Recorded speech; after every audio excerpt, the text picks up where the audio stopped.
welcome to LOA Today. I'm Walt Keeson. With me today, the man who is thoughts become things, Neo Positivity. This is your daily dose of happy. We are so happy you decided to join us today. Debbie G is going to be away this week. She's studying for finals. She's been taking some courses and making herself a more amazing, powerful Debbie G than she already is, which is kind of mind-bending when you think about it, Neo, right? I mean, is it possible to be more Debbie G than Debbie G? We are going to witness it.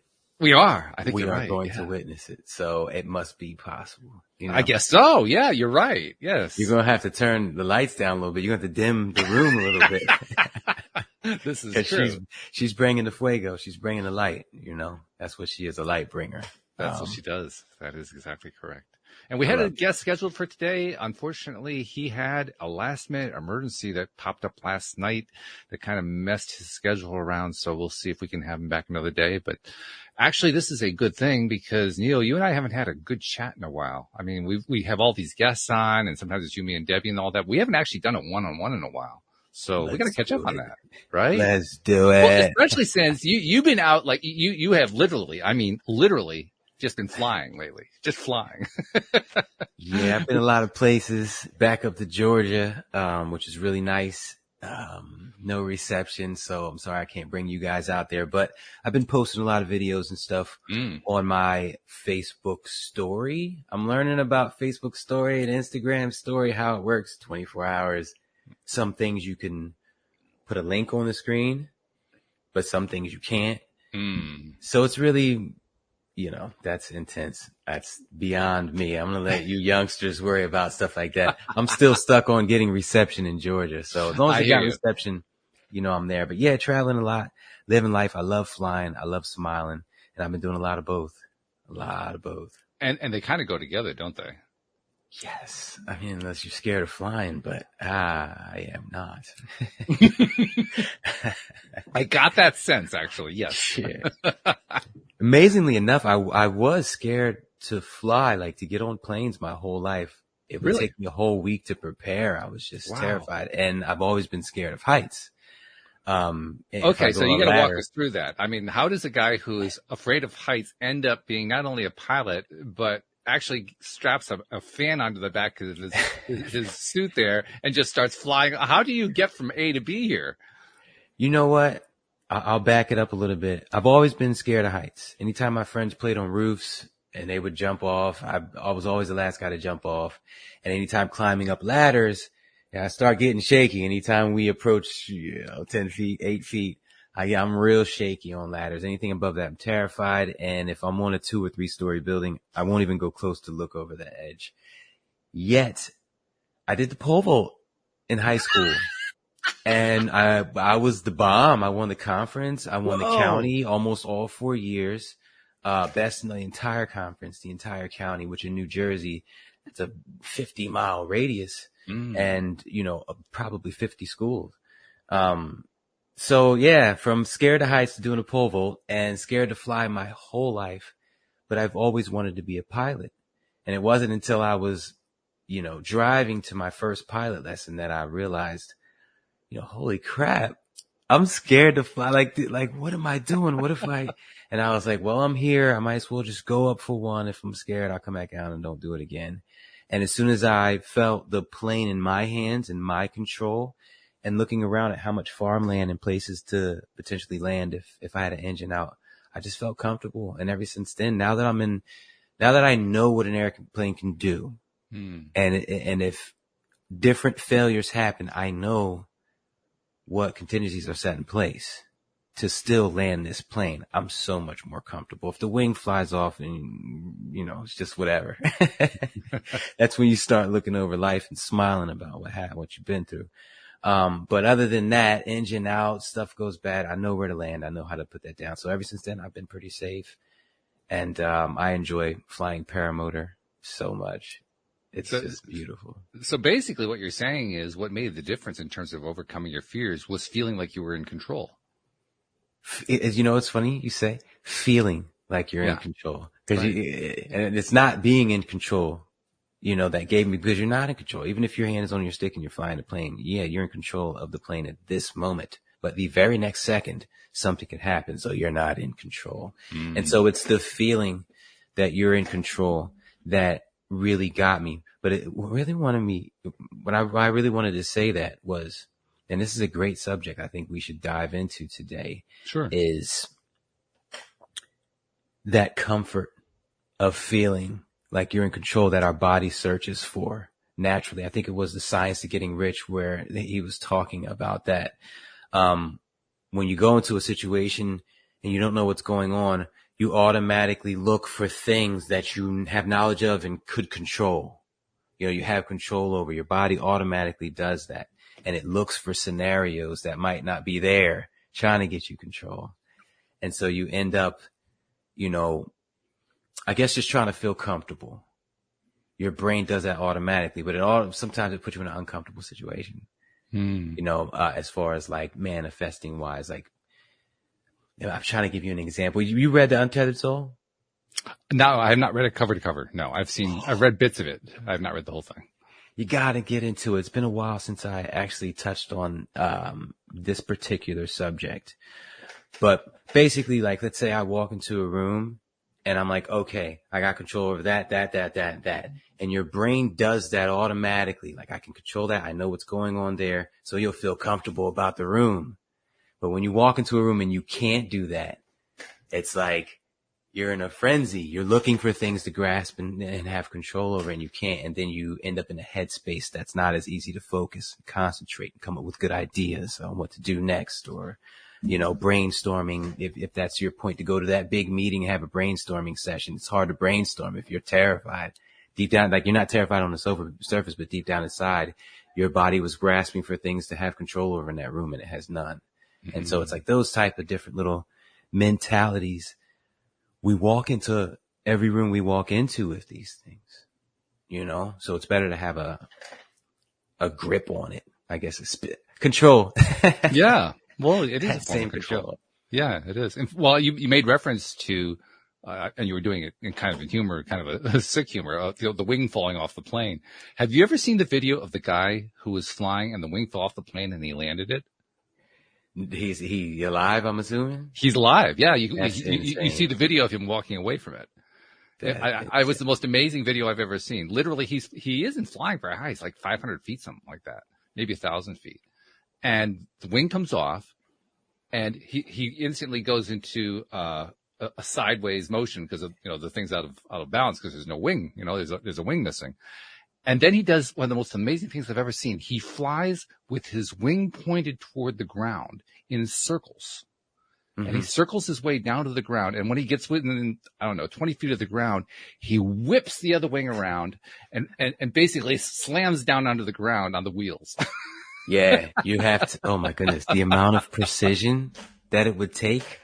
If you were able to practice that whip over and over again, you could get good at it in that plane.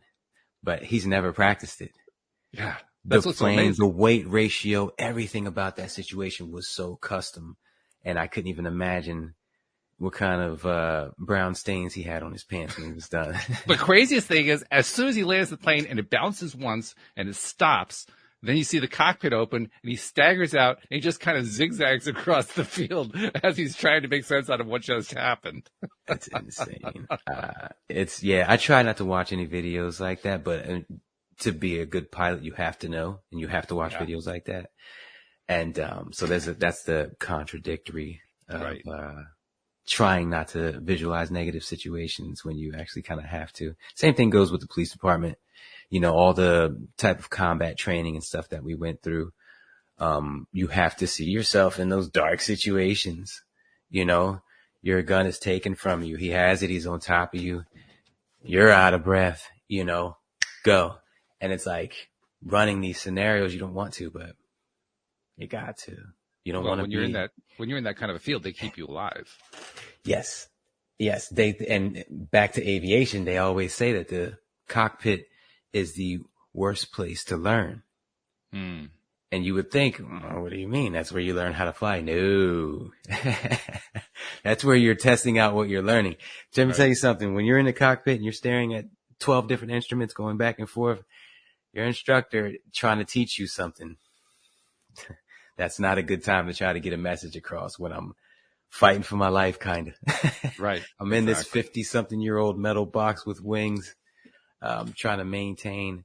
So yeah, it's life lessons. You know, there's different extremes. Being a police officer and being in a 50-50, you're about to die or you're not, in an airplane situation are so different from the life decisions that you make out here. However, they're the same thing, just on different levels. Mm. Can you stay positive in the face of the negative, whether in the air or taking a quiz? And you can't remember that one problem, quadratic equations. I don't know if anybody remembers those. But that was my downfall. There you go. Algebra. That was my downfall. I thought I knew them. It was simple enough, but every single one I would get wrong, and it was just algebra 2. But yeah, all I can tell you is what saved me with quadratic equations was PEMDAS.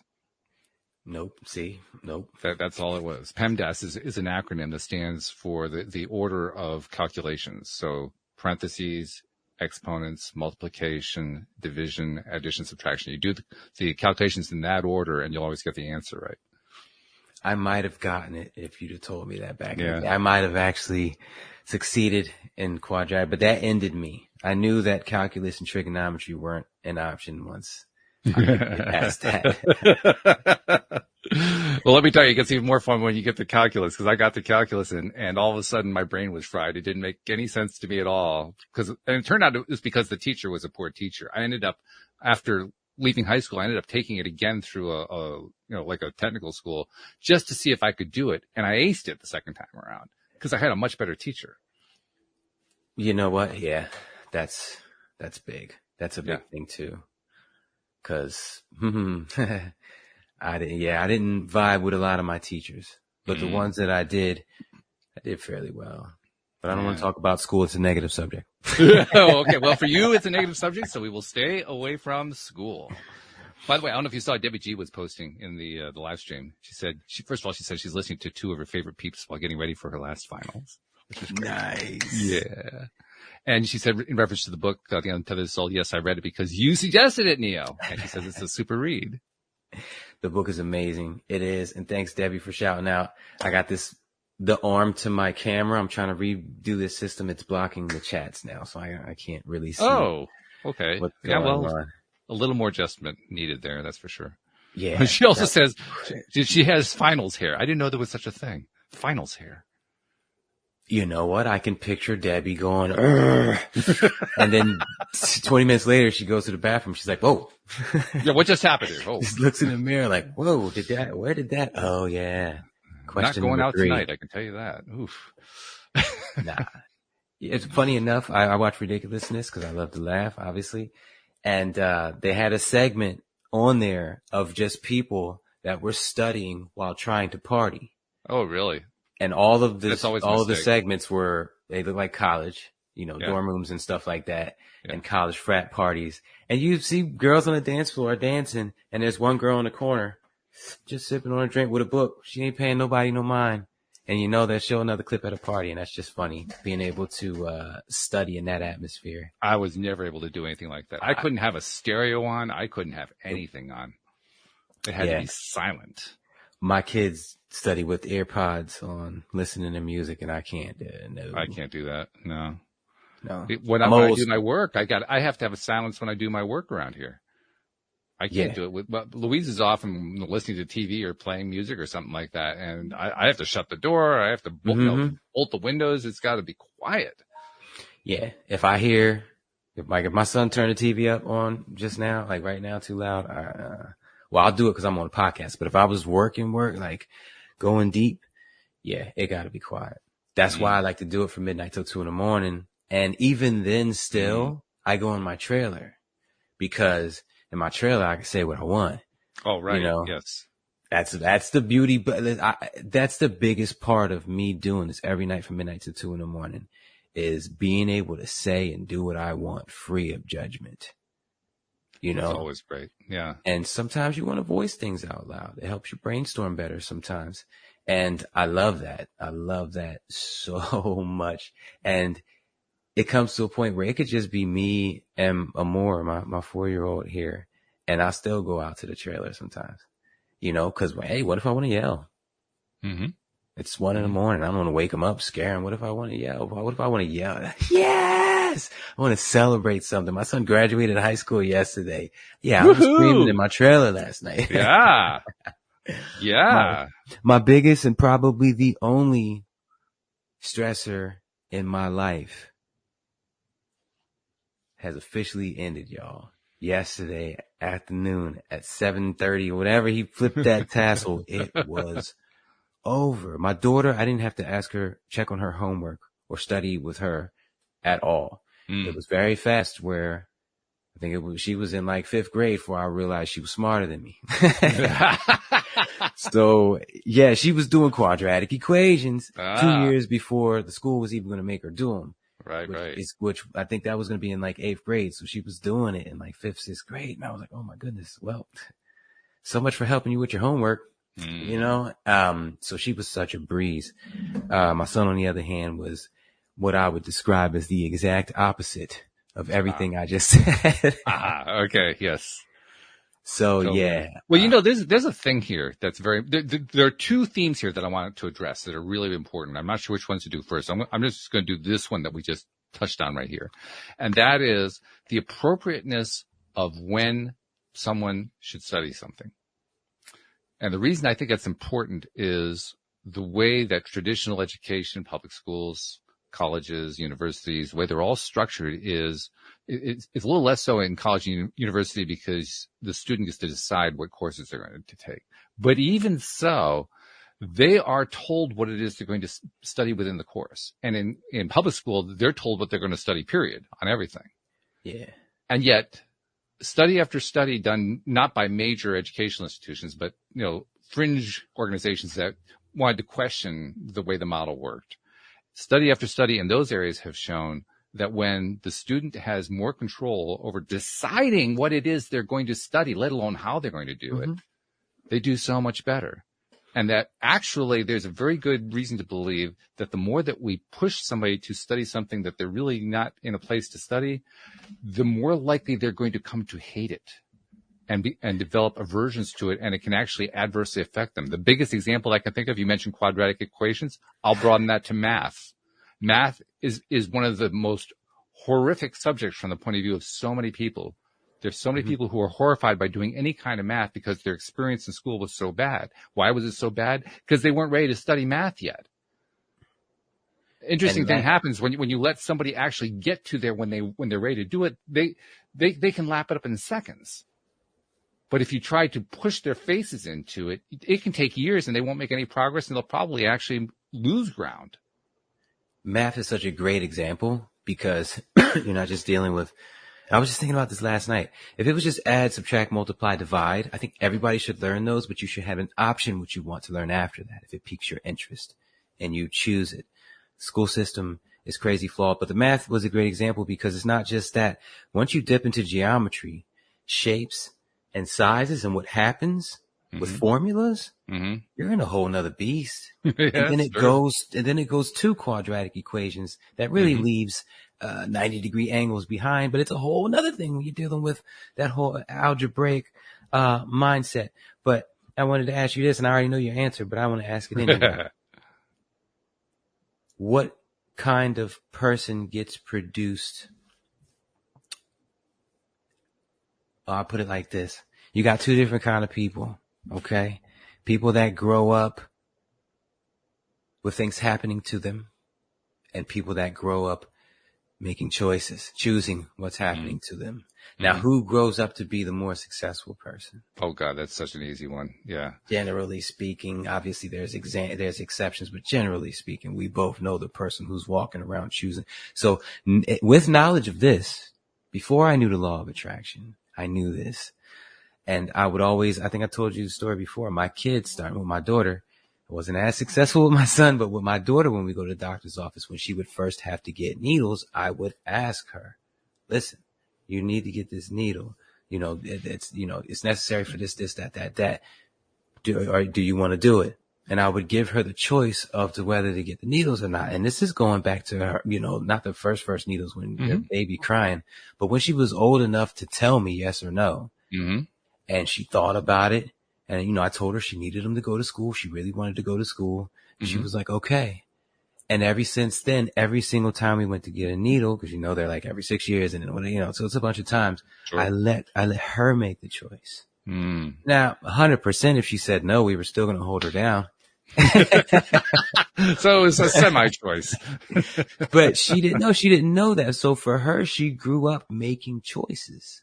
And I always did that with her. You choose this. All right. Well, you choose that. And she was that. And guess what? She chose to be a brain surgeon, and she's about to be. Wow. Really? Yeah. She's about to be a very, very young doctor. Wow. Good for her. And that is a direct result. Now, if she grew up, and we grew up in an atmosphere where people don't make choices, life happens to you. Mm-hmm. That's why everybody I went to school with is a factory worker or something like that. And the generations before that, Jersey, PA, and New York, it's just terrible how they do with the school systems, but that's what it is. You grow up with life happening to you, and you respond to things happening. You get a test score that's bad. Ooh, what do I do? Do I tell my parent? As opposed to making choices. When you're making choices, guess what? You're looking ahead. So you can say to yourself, you know what? I don't want to get in trouble again. Let me actually study tonight. And then you get a better grade. And then you don't get your ass whipped. Whatever the situation is, in your household. But yeah, two different people. I'll add in something else to this, which is that it also matters whether or not the child, because we're talking about children at this point, the child is given complete freedom or not to follow their noses. And the reason I say that is you brought up, for instance, adding, subtracting, multiplying, dividing, basic arithmetic. You said everybody needs to be taught that, and after that they should have the choice. I would submit to you that even that should be an option. And the reason I think that should be an option is because I've seen what happens and learned what happens when you give kids the option about that. And what happens is freaking cool. I'll give you an example. Now, I think most listeners who have been listening for quite some time know that I helped to found a school in 2002 in Connecticut, a very alternative school on what's known as the Sudbury model. And the Sudbury model is literally where the kids decide what they're going to do every single day. They run the school. They basically run everything. And talk about making choices. They're making choices a lot. Mm-hmm. Literally day to day, hour to hour, minute to minute, they're making choices. One of the cool stories, by the way, the model comes out of a school that was founded in 1969, I believe it was, in Framingham, Massachusetts, called Sudbury Valley School. So that's why it's the Sudbury model. And one of the stories that comes out of Sudbury Valley is one that I love. I just absolutely adore this story. Because the schools are run by the kids. I mean, there are staff members, but the staff members are there basically to provide assistance and support to the kids as the kids make their decisions about everything they're trying to do, including running the school itself. I mean, there's a school meeting that they are all part of. The school meeting decides. It's basically the administrative body of the school deciding, okay, we're going to allocate the budget this way, and we're going to do that when we're going to build this thing. Crazy. I mean, it's an amazing system. But anyway, one of the things that comes out of that is because kids are constantly in that school making their own decisions, one of the things that they do is they end up creating projects based on whatever interests they're exploring at that particular time. And the projects very often get formed into groups, small segments of the school population, kids who all decide they all want to do this one kind of a thing. And then they get together and they try to raise money for it. And maybe they try to get some out of the school budget. And then they figure out how they're going to get, what staff member do they need, or do they need an outside person to come in to be a mentor? I mean, they work the whole thing out. Well, in one of these groups that one of these many, many hundreds of groups that have formed over the years, one of them out of many, and this happens over and over again, it's an example, one of them decided, well, we need to be able to raise money because there wasn't enough budget in order to do what we want to do. The school meeting said, no, we don't really want to put our money into that as a school, but this group still wanted to do what they were going to do. So they had to raise money with, bake sales and all that kind of thing. And then they realized, well, we don't know any math. Well, we got to learn some math. So they went to one of the staff members and said, we want to learn math. And the staff member happened to be one of the founders of the school. So he was used to this kind of thing.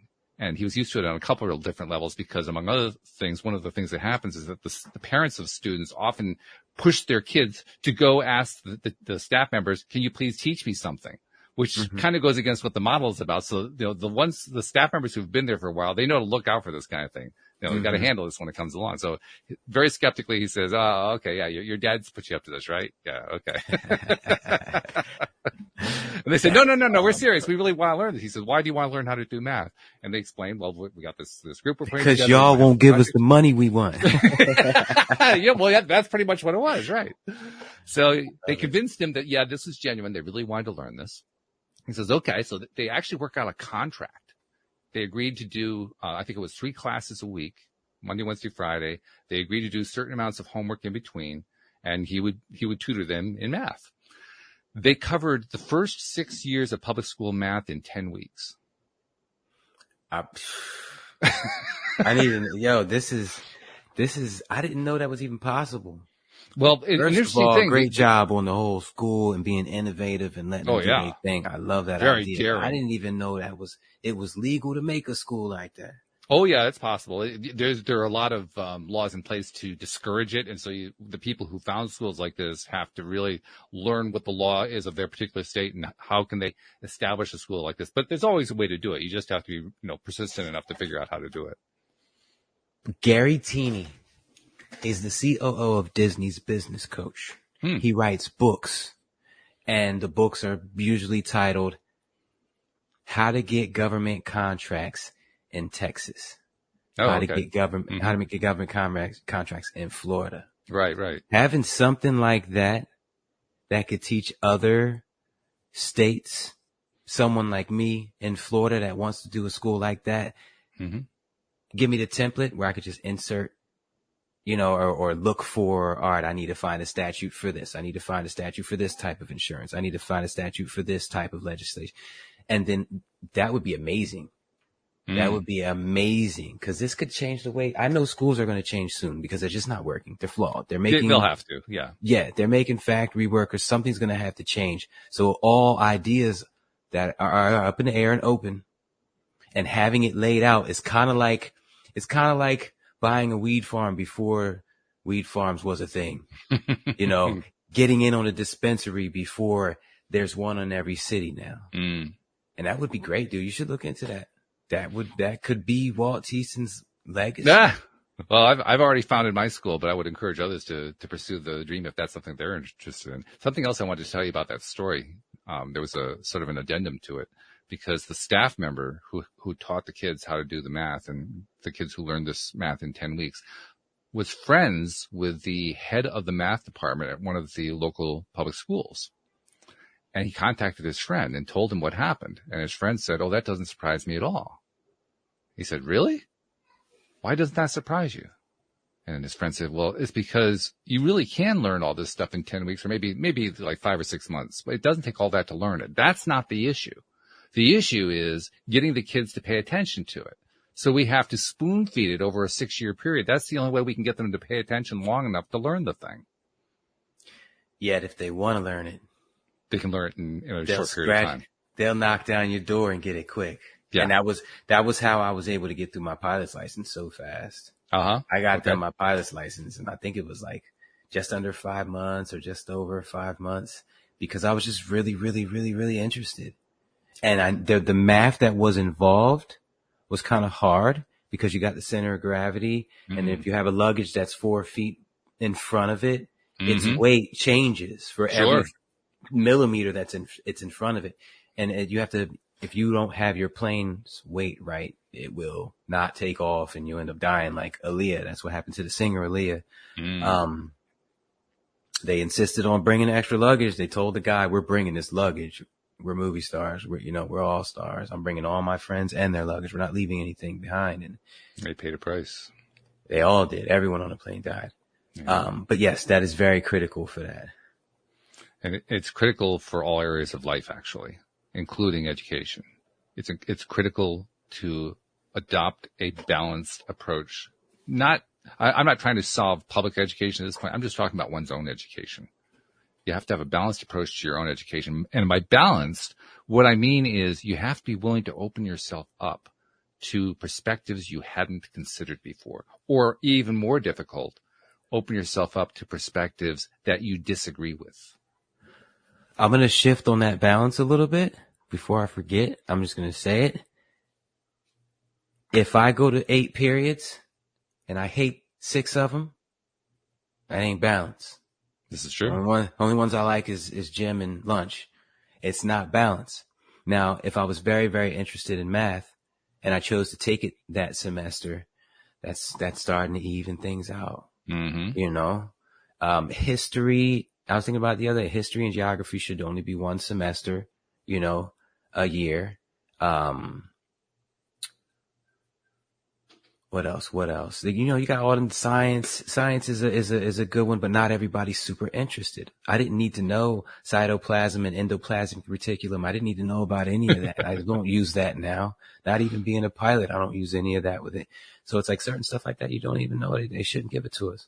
But side note, real quick, I want to shout out everyone. I am not a Marine, but I have a bunch of family members that are. A bunch of them served in Desert Storm and other wars like that. I'm starting to end all my shows with, you know, giving a shout out and showing some love to everyone who puts their life on the line so that I can live comfortably. And that includes first responders. You know, they need to be recognized. Thank you for your service. Goes to cops and ambulance and paramedics and EMTs. They get that too, y'all. So firefighters. Thank you guys. Firefighters. Kinda. No, I'm just playing. Shout out to there it is again. The cops versus the firefighters. Oh my God. one of my best friends, Scott, is a firefighter. Shout out to Scott. That's why I said that. But yeah, shout out to everybody, first responders, everybody who do what they do to make my life very easy. Thank you. By the way, we had a Marine on the show yesterday. Nice. Thank you. This guy had a really interesting story. Being in the Marines, the way he explained it was being in the Marines helped basically straighten him out, which so many people have told that same kind of story, of course. And then he went into real estate at age 22, into real estate development. His mom said, you should go into real estate development. He didn't even know what it was. He had to learn what it was, and then he had to learn how to do it. Became a multimillionaire until the 2008 financial crisis wiped him out completely, totally bankrupt. And then he started all over again. And next time around, it was jewelry stores and gold dealerships. And became a multimillionaire again. Gold dealership. I've never even heard of a gold. Yeah, you know, like these stores you can go to. You know, we'll take your gold. We'll give you money for your gold. That kind of thing. Oh, the pawn shops. Yeah, type deal. Well, Yeah, not necessarily pawn shop. They can also be jewelry stores too. But yes, I feel. Yeah. That remind me of Atlantic City. Well, yeah, there probably are pawn shops in Atlantic City. Pawn shops everywhere. Yeah, just in case you want to get rid of them earrings. Yeah, that's the ticket. We'll hold it for you. But it was a very cool interview, and it was very clear to all of us that being a Marine was very important to him and his life. He considered it to be foundational to his life. So I wanted to include that when you were shouting out to the Marines and to everybody else. You know, to those who don't want to put their kids into any type of military, karate did that for me. Karate gave me discipline. Karate gave me the foundation and structure of who I am, made me persistent, made me work hard, gave me the confidence. I like to say that all that was there before, and karate brought it out of me and strengthened and fine-tuned it. But I don't know that for sure. You know, I don't. So I definitely give it the props that it deserves. Well, let me bring in, we were going to have a guest on today named Eric Lindbergh, and he couldn't make it, like I said before, because he had this emergency that came up. Eric was going to talk to us about that connection within. That's actually the focus of his practice. He's a coach. He's a life coach, and he focuses on helping people learn how to make that internal connection and develop it and understand the signals they've been getting and so on and so forth. So when you mentioned what you just mentioned right now, the first thing I thought about was that internal connection. Because that connection, whether you think about it as being in, you know, like inside your chest or in your head, or like I know you do, you kind of like think there's like somebody behind your shoulder, you know. It doesn't really matter how you think about it. The point is you get these signals and then you learn how to interpret them and understand them and essentially interact with them. Yeah, that's when it gets interesting. Well, we've heard your story on that. I mean, your story was just mind blowing. I still marvel at it, to be honest. That you have It's like this literal conversation that goes on anytime you want to have this conversation. it's like the difference between learning about money and using it. Mm, It's that big of a difference. yeah. When you're, and you know this well, when you're learning about the law of attraction and the mentality and the ego and what it says and how to have these conversations, it's so much different than using it and implementing it. And what you really learn once you start to implement it, what you hear the voice say back and you wonder, why did it say that? Oh yeah, last week I was doing, it really is a whole journey. And I encourage everybody to just take as much time as you can throughout the day and do that. If you're going to spend 2 hours in the gym, you need to spend at least 2 hours and 1 minute in this gym, you know. I'll tell you, I mean, I marvel at stories like yours and other people who've been on the podcast who have this amazing ability. They're able to tap into that inner being, or however you want to label it, in some incredible ways that I've never been able to match. What I've learned is that I have to not try to measure myself up against Neo or anybody else who I'm really admiring, because that'll just drive me crazy. Like I can't ever match what they're doing. That's what the feeling is. It's not true, but that's what the feeling is behind it. So what I have to do is learn little things along the way about what can I actually tap into? What can I actually connect to that may not be at the same level that Neo's doing, but it's a level I can do. And one of the first things I learned was I actually always had something. Everybody's always had this one thing, but I never thought of it as this kind of internal connection superpower. And that's the power of emotions. The fact is that when we have a good feeling, we are connected.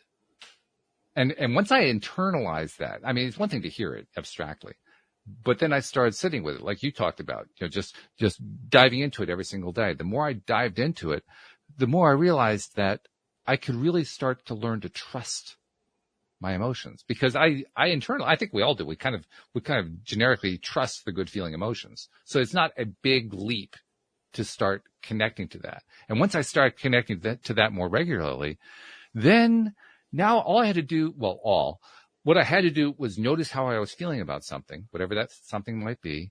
And if it was feeling good, trust it. Even if it didn't make sense, trust it anyway. And then ask myself, what is it that I'm trusting, and what does that trust mean to me? What's the message behind that trust? That's how I took my very first steps toward getting internal messaging.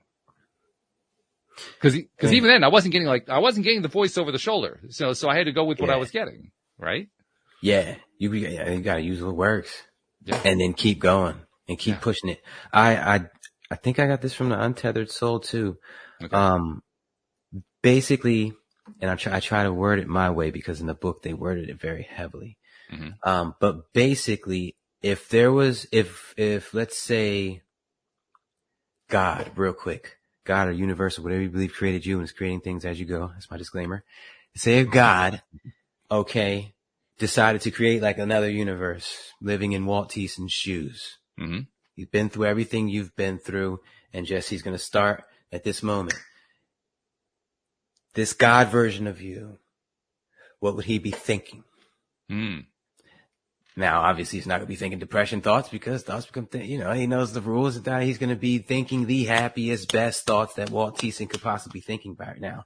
And he's going to be smiling, and he's going to be laughing. Now, when you are smiling and laughing, you are in perfect alignment with what that God is thinking and being. Mm-hmm. You are in alignment with your higher self. Mm-hmm. And when you're frowning, that's how much further you are. So another thing I like to visualize is I pictured like two gingerbread men with like a big, like they're connected at the hip, so to speak. Okay. Mm-hmm. And so the energy, the blood is flowing back and forth between them. Okay. One is you. The other one is the God version of you.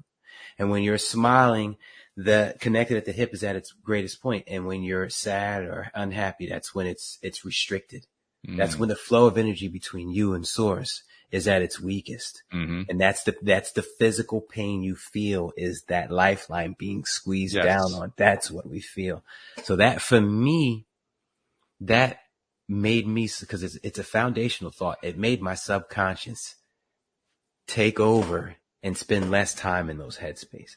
I was already really good at doing that, but it wasn't until I adopted that into my just picture of how things work, I guess you could say, of what just makes sense to me, because it makes sense.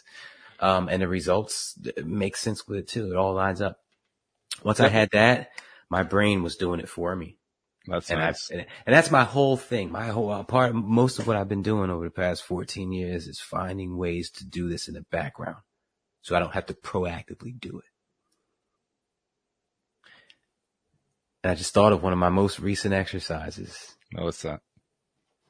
It's very custom to me in my situation, but I try to, maybe you'll find a way that other people can use it.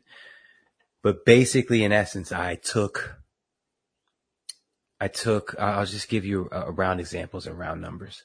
I took how much money I get every month or a year, whatever, because you're just doing the math anyway, divided by 12 or divided by 4, whatever the situation is. You take that money, you break it down into how long would it take for you to make 1 penny? And whatever that number is, let's say it's 5 seconds. Every 5 seconds, I could say, I just got paid again. I kind of just got paid again, and it feels good. Mm-hmm. The ego has to shut up and let you sit in that for a second. Now it might step up and say, oh, it's only a penny, but you can get through that blockade with more practice like this. But whatever that time frame is for a penny, because under a penny kind of does something to you subconsciously. And, so get to a penny. And then whatever that is, and then say it a couple times, and then, you'll go use the bathroom, or you'll go do something. And when you come back to that thought, you're like, oh, I just got paid a couple times. Then you stop and you're like, just got paid again. And this is what you want to manifest. The whole purpose in this is so to manifest a future, like it's written on the shirt, where you're saying, yeah, I just got paid again. And then it's a frequency thing. Now, not only are you saying, because I don't know about you, but when I get the normal paycheck, I don't think I just got paid. It gets direct deposited and it appears towards bills on that auto pay. So we're not saying it often. I hear you. Yeah. And if this is your, like a heart rate, if this is you all day, just vibrating at this frequency, and all of a sudden you hit it with something it's not used to. Oh, I just got paid again. Something shifted. Something has to happen in the universe to respond to your frequency jumping. And then you do it again. It's great exercise. It's great exercise. I like the idea. Paying off. Yeah, I can see that. I'm only 3 days in, and I got in basically September 23rd. I'm flying to Denver, Colorado to speak. Really? Yes, for a handsome amount. Who are you speaking to? Dental. I'm doing a lot of dental. So it's I do a lot of dental. Man, you do a lot of dentals. Yeah, you do. That's where the universe is leading me. And it just so happens to be, they pay their speakers higher than any other field. No, that's fabulous. So yeah, all the other, like with society doing what it's doing and the price of the dollar doing what it's doing, most other speakers have taken a big pay cut, but not the dental world. If anything, they've gone up a little bit, which is crazy. So it makes sense for the universe to put me in this space, and then just to rocket launch me. I went to my first event last April. Now I'm getting paid top dollar and traveling. So it's a beautiful thing. But anyway, this last thing has been in the works for a little, not been in the works, but manifesting these type of activities has been in the works for a while. I'll give it that. But for this to all of a sudden pop up, like now, after 3 days of this new exercise, so I like stuff like that because, obviously you know where it leads. So. I love the exercise. I really do. In fact, I think I would turn it into 1 penny a second, so that it's got paid. Well, here's the thing. If that's not what you're making, your ego's going to slap you down and say, no, you didn't. Well, there's an easy way around that. Just don't do the calculation. See, for me, it won't stand. For me, really? if I don't do the calculation and it's not 100% factual, when I do the exercise, it's not 100% effective. I still have that nagging ego in the background saying, well, you're right. Sounds a little heavy. Maybe you gotta be true to what works for you. There's no doubt about that. So that's absolutely correct. Yeah. I learned that a while ago. I'm a stickler for that because I'd love to do that.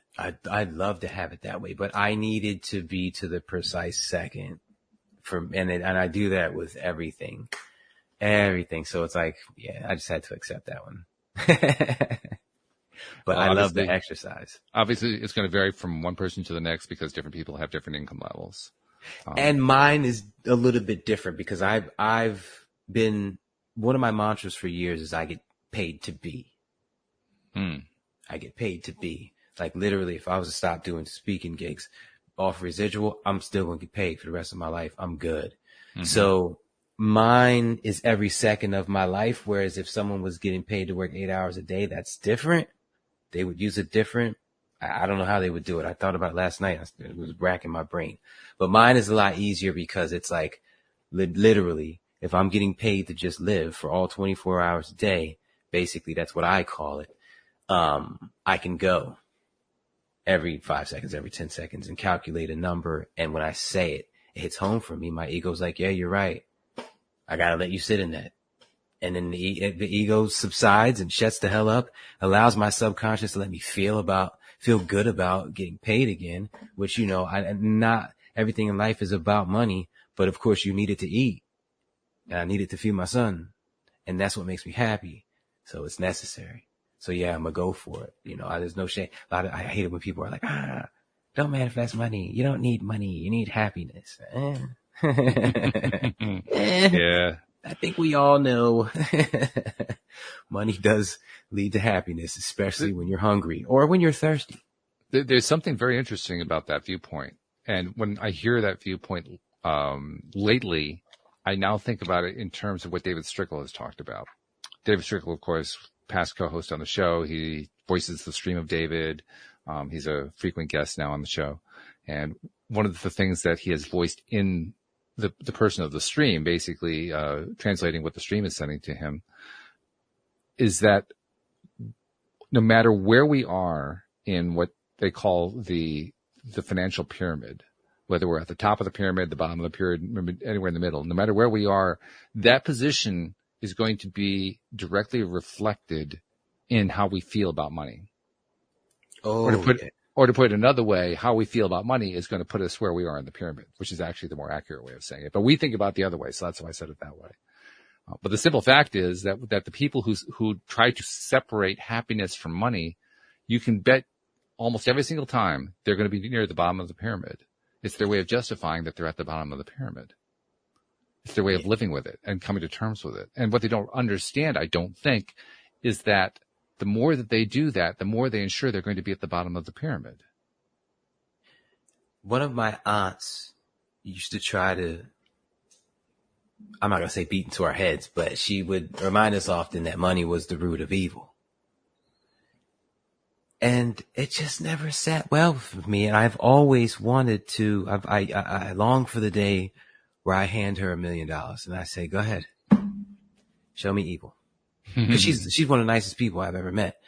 So show me if it makes you evil. I know she's just going to save it, take a vacation, buy a new car, so those type of mentalities, if you have them from your childhood, find ways to get over them, get through them. YouTube, you can do it. And if you say to yourself right now, oh wait, I kind of been putting that to my kids. Don't limit them. You're affecting their entire future. What kind of house they have when they're 30, what kind of car they drive when they're 40 is being affected by you saying things like that. So be very conscious. Well, one of the reasons limiting beliefs that you might be instilling in your children.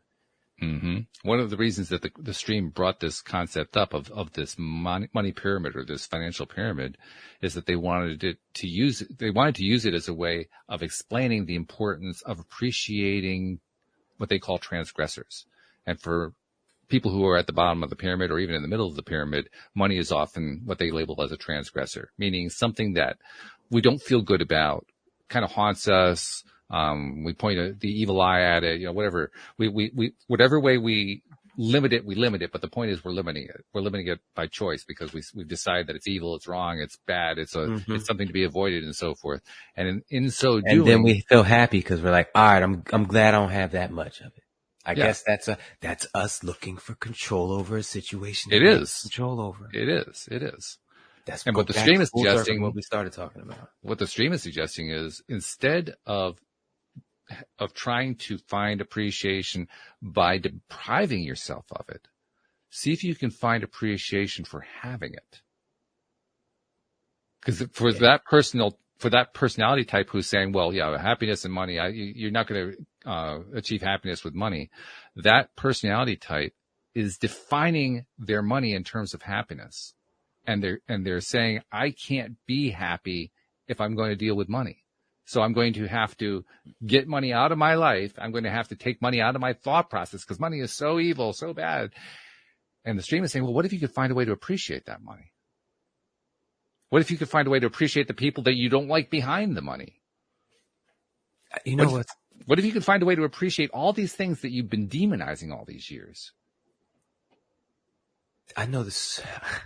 Probably 100% of the people that are doing this, if they heard you say what you just said, I'm not doing that. There's no way I think that way. No way I think that way. This is an advanced concept, no doubt.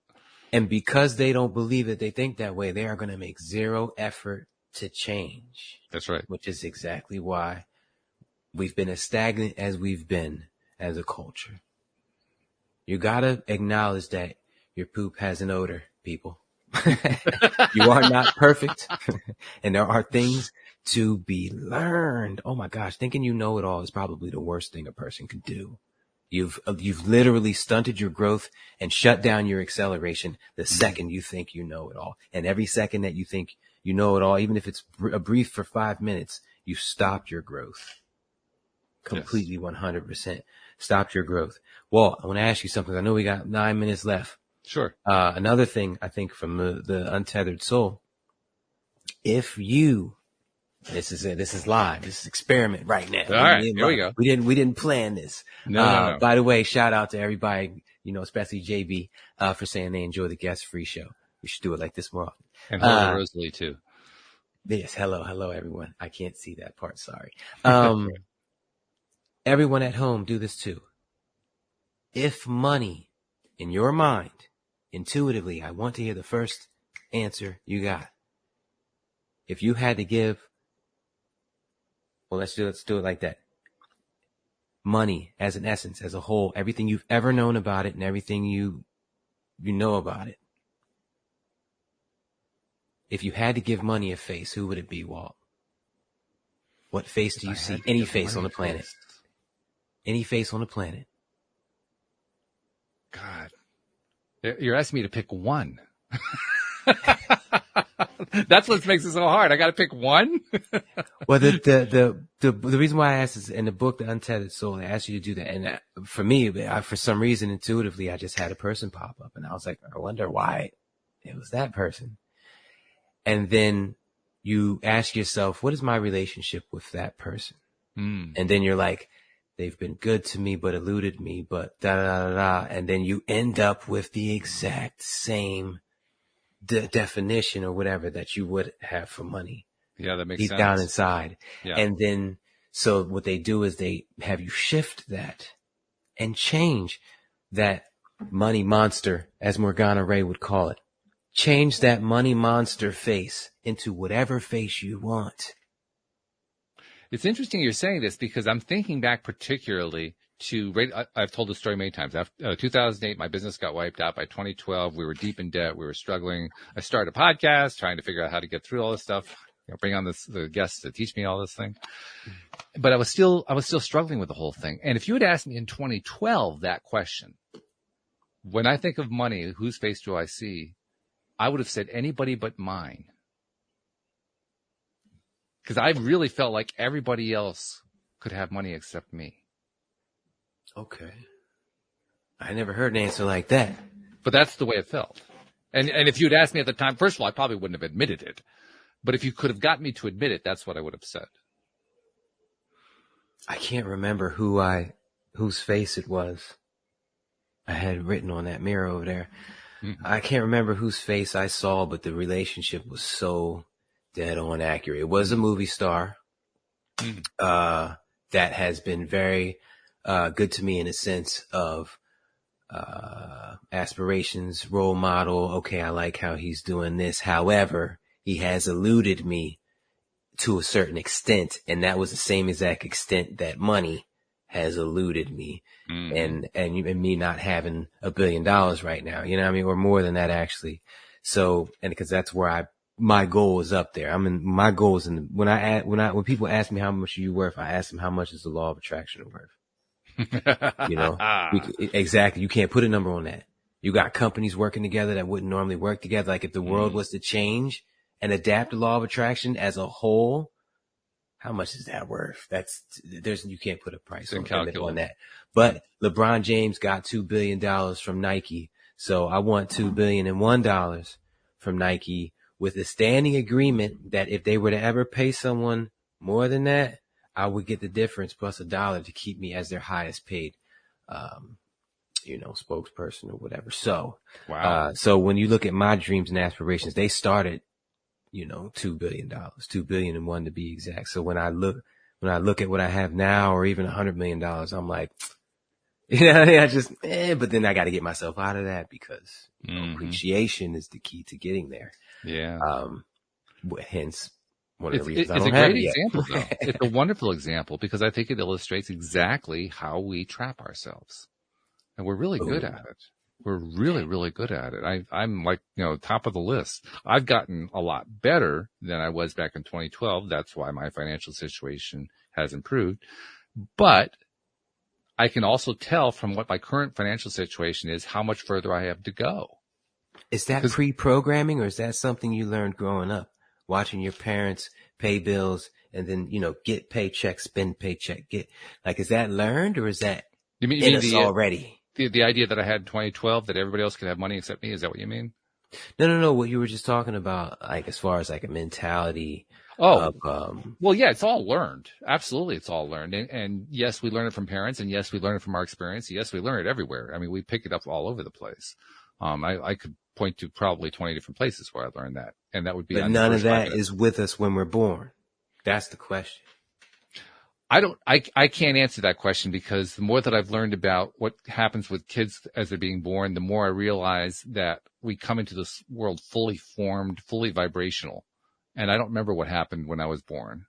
I don't remember what my space was. I imagine I was like most other kids who are born, they're born high vibe happy and then life affects them. But I don't know for sure. I wasn't aware of what was going on at that point.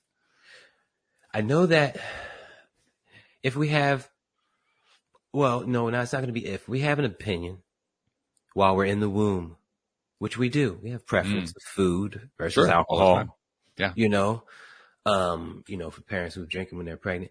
We have our opinions in the womb, which gives us limitations. Because if you have an opinion and you're in the womb and you try to move your arm, you can't. You've met a limitation. So in the womb, you already know there's certain limits to my reach, to my stretch, to how fast I can. So these limiting beliefs are instilled in us in the womb. And so I guess I say, yeah, we are born with limiting beliefs deeply instilled in us, which are further, confirmed with our parents teaching us how to budget a checkbook. And, But I got a question for you. The limits may be there, but is it limits that make us feel limited? Because I'm not so sure that that's the case. I guess I would say, yeah. I mean, if you try to move your arm out and you can't, and you're like, damn it, damn womb. Is that an artery? I know. but the reason I'm not so sure it's true is I think about people who I've interviewed here on the show, people who have just, they didn't allow any kind of thoughts about limits to bother them at all. They said, limits, screw the limits. I'm going anyway. The limits didn't matter to them. The limits were there. It's not like the limits weren't there. It's just they didn't care. I would say that's how fast you learn how to get over the limits, which genetically some people get over shit. Shout out to Debbie G. Genetically, some things. Hashtag we love Debbie G in the comments. Some people can get over things faster than others genetically. So I would throw that in there, But I mean, just like, you come out of the womb and you're like, ooh, it's cold. What the hell? I don't like this. Then you kind of learn to deal with it, to get away with it. And then that's a limit right there to how much cold I withstand before I get pissed off. And then you're screaming, all these doctors and new people staring at you naked, birth. I just think about all the interviews I've done with people who have become multimillionaires or at least millionaire status. And every single one of them, without fail, has had the same commonality. And that is they are not stopped by limits. They're not stopped by failures. They're not stopped by stuff that didn't work out. They just kept going anyway. They said, screw that. I'm not going to even worry about that. I'm moving on. And the people who don't become millionaires, myself included, are the ones who do get stopped by that stuff. Oh man, I got defeated. Oh man, I failed. Now I have to stew on it for a while. Now I have to figure out, well, how did I fail? The people who are successful, they say, screw that. Next. That's it. And especially not in the face of adversity, in the face of quote unquote failure. Mm. That's what it is. When the universe kicks you in your chest and says, no, you can't have that, and proves it to you. No, you didn't get the promotion. Cindy got it. Right. Right. And there's not another spot available. Yeah. Those are the times where those are the most impactful times, because how you respond to that determines. You end up getting a different job somewhere else, making more money. So I don't know exactly where my head was at when I was born or when I was growing up. I have little clues, but I don't really know for sure. What I do know is I know where my head is right now. My head right now is I'm learning every single day to just say, screw the difficulties. I'm just doing my best. It's not easy. I have this long history of not, of not doing that, of saying I'm going to get all upset about the difficulties, but I keep practicing it every day. And it does get easier over time. It does get easier to just say, I'm not going to worry about that crap. I'm just not going to. I'm going to move on right now. You know what sits in the underlying thought process when you say that? I have, and it sticks with me, and it's part of my fuel. I have a overwhelming history, a long-standing history of trying to figure out or dictate what's going to happen next and being wrong. That shuts me down, man. Yeah, that makes me say, screw trying to guess. I'm just going to let this stuff happen. Like that is one of my biggest reasons I'm able to live in the moment and not worry about that BS email, that BS phone call. Because I'm tired of being wrong. Sure. Just guessing and being wrong over and over and over again. I'm like, man, bump that. I'll just deal with it. Universe is with me. I got God's source in me. I wouldn't do that to me. So this is just another test. I'm going to turn this around. My boy got his account hacked, his business account hacked for thousands of dollars. And then the bank is, trying to screw him on another deal. Some guy bought a bunch of stuff. Wow. And, they refunded the guy, said he didn't get it. So now thousands of dollars worth of stuff came out, and he was just, upset about it all. And I was like, I know you might not want to hear this, but when I get those phone calls, it's when I'm most excited. I said, it's weird, but you're in a game. You ask for something. The universe is going to say no to you somehow. And it's how you respond to that determines if and when you get it. If you cry about it and you give up, no. If you do like you're talking and you say, I got this, I'm refusing to yield, that's when you push through. And I said, so you're in the middle of a game. You went with the goal, with the wish. The universe hit you with the no. It's your turn now. You're in the game. What you want is coming. You didn't have confirmation that it was coming before this. Now you have confirmation. You can hold on to that and really believe in it, because if you don't believe in it, then it's pointless. But if you can adapt your mental capacities to believe in that, which just takes a couple of proof. Think back to your last manifestations and when you got shut down, and pay attention to these next manifestations and when the universe says no. Enough proof and you're in there, and you'll be able to handle bad emails and bad phone calls with excitement. It's a beautiful thing. Sometimes I do have to remind myself, like, remember, you're in the game, but that's easy now. Muscle memory. I've been working on it. Work on it. Adopt it. It's really good. That's a beautiful thing. That's a great way to end the show too. Really wonderful high notes. So as usual, Neo-Positivity proving his name beyond any doubt that thoughts really do become things. And it all comes down to what you're focusing on. Man, does he focus on the good stuff. Thank you so much, Neo. Appreciate it very much. Thank you. Thanks to the boys out there protecting us. And thank you to our podcast listeners everywhere. We'll see you all next time here on LOA Today. Goodbye, everybody.